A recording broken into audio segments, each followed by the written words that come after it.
നിങ്ങളുടെ ഇഷ്ട പരമ്പരകൾ എക്സ്ക്ലൂസീവായി സൺ നെക്സ്റ്റ് ആപ്പിലൂടെ തികച്ചും ഫ്രീ ആയി ഇപ്പോഴേ ആപ്പ് ഡൗൺലോഡ് ചെയ്യൂ.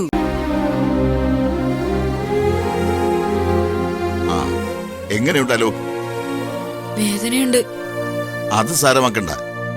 ചെറിയ സർജറി ഒന്നും അല്ലല്ലോ നടത്തിയത്. വേദനയൊക്കെ കുറഞ്ഞ എല്ലാം ശരിയായി വരാൻ കുറച്ച് സമയമെടുക്കും. നടക്കാൻ പറ്റില്ല എനിക്ക്. ഓടിക്കാൻ ഞാൻ അതുപോലെ 2 ദിവസത്തേക്ക് കാല് തീരെ അനങ്ങാതെ നോക്കണം. ജോയിന്റ് അനങ്ങരുത്. ഭക്ഷണം എന്തെങ്കിലും കൊടുക്കാവോ? പിന്നെന്താ, ഈ ഡ്രിപ്പ് തീർന്നു കഴിഞ്ഞാൽ ഉടൻ ബിസ്ക്കറ്റ് പോലത്തെ ലൈറ്റ് ആയിട്ടുള്ള ഭക്ഷണങ്ങൾ കൊടുക്കാം. പതിയെ സാധാരണ ഭക്ഷണങ്ങളിലേക്ക് വരാം. ആ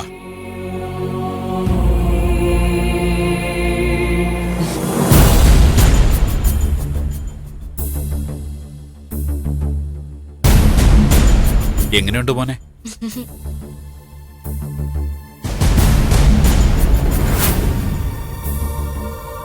ഡോക്ടർ എന്ത് പറഞ്ഞു? കുഴപ്പമൊന്നും ഉണ്ടാവില്ല എന്ന് പറഞ്ഞു. സർജറി കഴിഞ്ഞു അല്ലേ? കഴിഞ്ഞു. എല്ലാ പ്രതീക്ഷകളും അസ്തമിച്ചതായിരുന്നു. ഈശ്വരാനുഗ്രഹം കൊണ്ടാ മോൻ രക്ഷപ്പെട്ടത്. ഇവിടെ നടക്കുന്നോന്ന് ഞാൻ അറിയുന്നില്ല. ഒന്നും വിളിച്ചു പറയാനുള്ള മാനസികാവസ്ഥയിലായിരുന്നില്ല. പറഞ്ഞില്ലെങ്കിലും ഞാൻ അറിയും. അറിഞ്ഞപ്പോ തന്നെ ഓടി വരണമെന്ന് വിചാരിച്ചതാ. പിന്നെ വേണ്ടാന്ന് വെച്ചു. പുറത്തിറങ്ങാൻ വയ്യല്ലോ.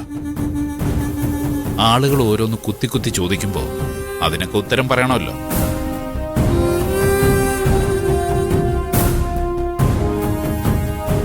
ഒരാളുടെ സംരക്ഷണം നിനക്ക് വേണമെന്നുണ്ടായിരുന്നെങ്കിലേ അത് തുറന്നങ്ങ് പറയാമായിരുന്നു. അല്ലാതെ ഇങ്ങനെ നാട്ടുകാരെയും പോലീസിനെയൊക്കെ അറിയിപ്പിച്ച് കുടുംബത്തിന് പേരുദോഷം ഉണ്ടാക്കരുതായിരുന്നു. ഒരാളുടെയും സംരക്ഷണവും